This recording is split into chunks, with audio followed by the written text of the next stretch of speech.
Good morning students. आज मैं class ninth का टॉपिक अब आगे बढ़ा रहा हूँ। अभी हमने जो लास्ट वीडियो था उसमें हमने ये देखा था कि जब टू इंटरसेक्टिंग लाइंस हो तो वर्टिकली अपोजिट एंगल्स कैसे इक्वल होते हैं। ठीक है, फिर उस पर बेस्ड जो सम्स था वो भी हमने देखा। ठीक है, तो इन कॉन्सेप्ट को ध्यान रखना। देखिए, ज्योमेट्री एक ऐसा सब्जेक्ट, ऐसा पार्ट है मैथ्स का जिसमें आपको पीछे की सारी चीज़ें याद रखनी होगी।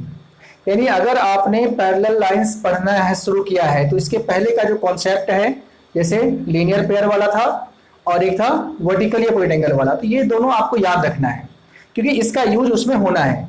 ठीक है, तो इसी तरह से जब हम पैरेलल लाइन से आगे बढ़ेंगे, ट्रायंगल में जाएंगे, तो वहां पे हमें पैरेलल लाइंस का भी प्रॉपर्टी याद रखना है और जो वर्टिकली अपोजिट है उसका भी रखना है और जो लीनियर पेयर है उसका भी रखना है। यानी कि सारी चीजें आपको नीचे वाला सब कुछ याद रखना है। आगे जैसे जैसे बढ़ते जाएंगे नीचे वाले सारी प्रॉपर्टीज में यूज होगा।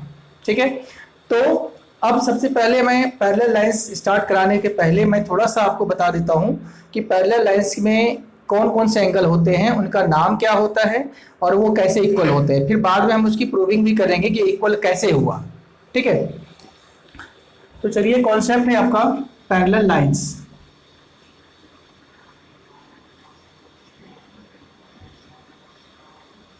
पैरेलल लाइंस, ठीक है, इसे हम डिनोट करते हैं इस तरह से, स्ट्रेट लाइन।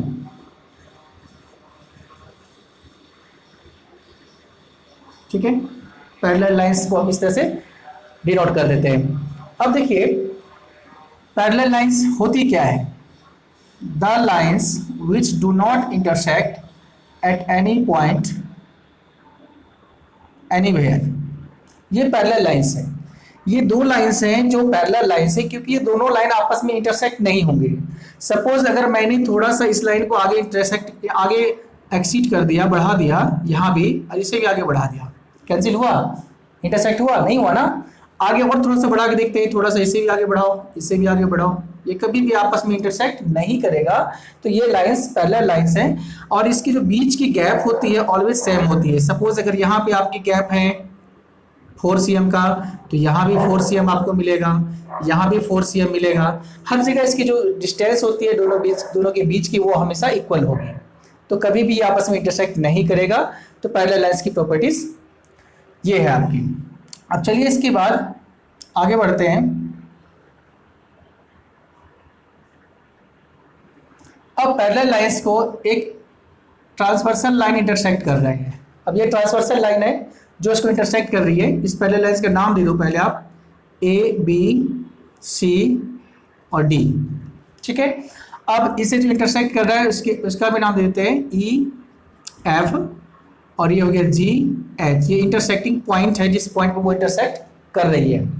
अब जितने एंगल्स बने सबका चलिए नेमिंग कर देते हैं। एंगल 1, ये एंगल 2, एंगल 3, एंगल 4, ये एंगल 5, एंगल 6, एंगल 7 और एंगल 8।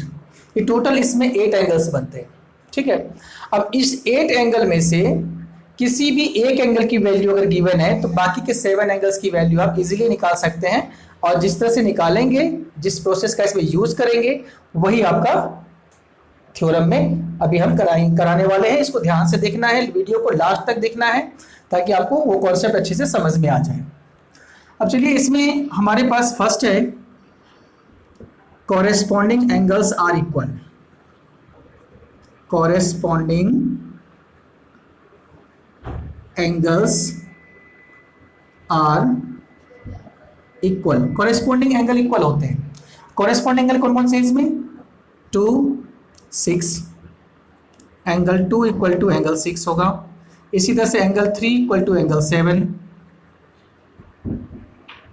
इसी तरह से एंगल 1 इक्वल टू एंगल 5 और एंगल 4 इक्वल टू एंगल 8। ये कॉरेस्पॉन्डिंग एंगल्स हैं, ये ऑलवेज इक्वल होते हैं। ठीक है, सपोज अगर एंगल आपका 2 गिवन है 60 डिग्री, तो एंगल 6 अपने आप 60 डिग्री हो जाएगा इस प्रॉपर्टी से। ठीक है, अब आगे चलिए, सेकेंड है इसमें अल्टरनेट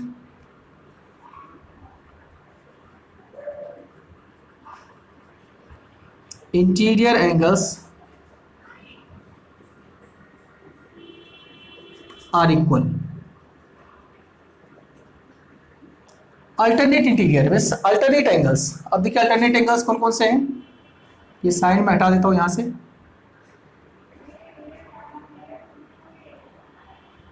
अल्टरनेट एंगल्स वो होते हैं जो जेड शेप बनाता है, जेड शेप।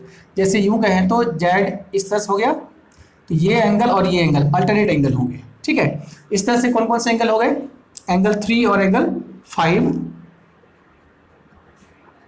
और दूसरा हो गया एंगल 4 और एंगल 6। ये अल्टरनेट एंगल्स हैं, ये ऑलवेज इक्वल होंगे। अब इसके बाद थर्ड प्रॉपर्टी है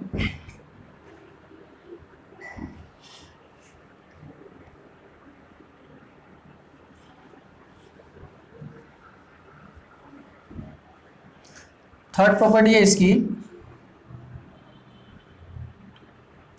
sum of interior angles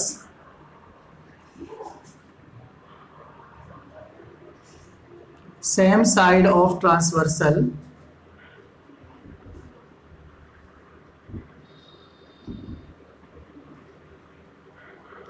is 180 degree. Means जो इंटीरियर एंगल्स है same side of transversal, transversal line के सेम साइड। अब देखिए ट्रांसवर्सल लाइन हमारा ये है ई एफ, इसके सेम साइड इंटीरियर, एक्सटीरियर की बात नहीं हो रही, इंटीरियर की अंदर की बात हो रही है। तो अंदर वाले एंगल कौन कौन सी है, 3 और 6। तो angle 3 plus angle 6 equal to 180 degree, and angle 4 plus angle 5 equal to 180 degree, ठीक है। ये टोटल आपके पास 3 प्रॉपर्टीज हैं पैरेलल लाइंस के। अब ये होते कैसे इक्वल हैं, इसे हम थ्योरम में प्रूव करेंगे, ठीक है। फिर इसके बेस्ड सम्स होंगे जो मैं आपको कराऊंगा, और काफी सारे सम्स इसमें आते हैं जो कि मैं आपको कराते रहूंगा। और फिर इसको हम अब आगे बढ़ते हैं, और इसके लिए जो पीछे के 2 प्रॉपर्टीज हैं वो भी आपको याद रखना है। एक था ये लीनियर पेयर वाला, ठीक है, दोनों का प्लस 180 डिग्री, ठीक है। नेक्स्ट था आपका वर्टिकली अपोजिट एंगल इक्वल होते हैं, ठीक है। तो इस दोनों को भी याद रखना है, क्योंकि इस दोनों का यूज इसमें इस थ्योरम को प्रूव करने के लिए हमें होगा, ठीक है। तो अब आपको मैं थ्योरम पे लेके चलता हूं, फर्स्ट थ्योरम पे लेके चलता हूं। पहले कॉरेस्पॉन्डिंग एंगल्स आर इक्वल, हमने बताया है आपको इक्वल होता है, तो कैसे इक्वल होता है, ठीक है, ये प्रूव कराता हूं मैं आपको नेक्स्ट में।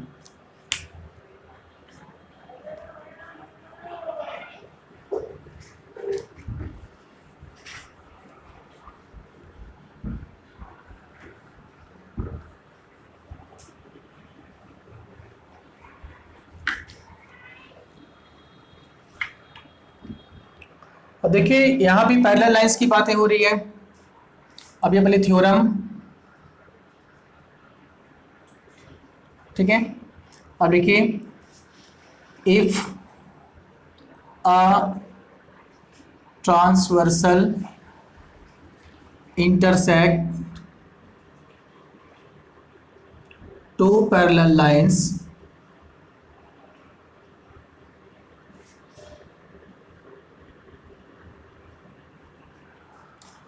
then corresponding angles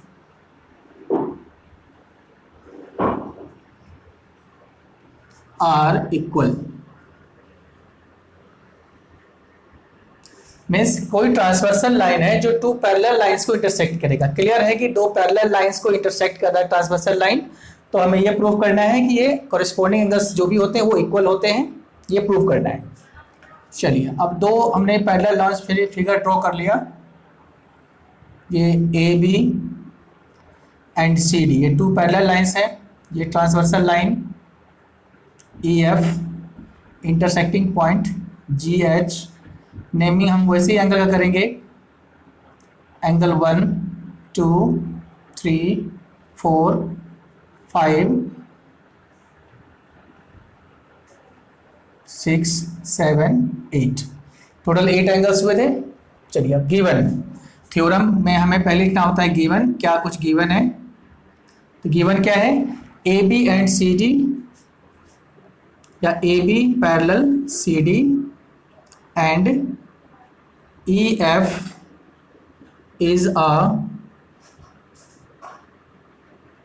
transversal line intersects at G and H। Means A B और सी डी पैरेलल लाइन है जिसको ई एफ इंटरसेक्ट कर रही है जी और एच पॉइंट पे। ठीक है, टू प्रूव क्या करना है इसमें आपको, कॉरेस्पॉन्डिंग एंगल्स आर इक्वल। तो कॉरेस्पॉन्डिंग एंगल्स यहाँ पे कौन कौन से हो गया, 2 and 6। प्रूव करना है angle 2 equal to angle 6, 3 7 angle 3 equal to angle 7, 1 5 angle 1 equal to angle 5 and 4 8 angle 4 equal to angle 8। ये सारे कॉरेस्पॉन्डिंग एंगल्स हैं जिसे कि हमें प्रूव करना है। ठीक है, अब प्रूफ में देखो, अब प्रूफ मीन्स अब कैसे प्रूव करेंगे कि ये कॉरेस्पॉन्डिंग एंगल्स जो हैं वो इक्वल होते हैं।